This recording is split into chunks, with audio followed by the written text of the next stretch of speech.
Hi guys, welcome back to our YouTube channel. So in this video tutorial, I'm going to show you on how to play Hearts of Iron 4 on mobile. So first is you must have the Hearts of Iron application on your PC. So if you don't have that, just open your Steam and then use the search bar at the top to download it or purchase the game.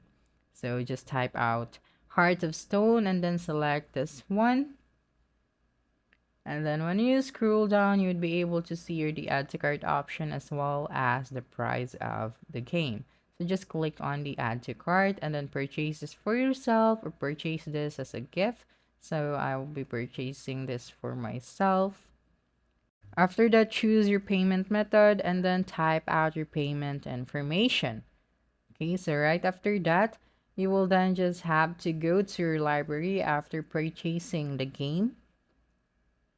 Okay, and then click on the Steam option at the top left corner of your screen and then select Settings. Okay, here just select the remote play. Now that your remote play is enabled, you will then just have to connect your device to this computer or your PC. Then just click on this pair Steam link and then type out here the code or the authorized device. Okay, so that's it. Don't forget to subscribe to our YouTube channel for more video tutorials in the future. Bye bye.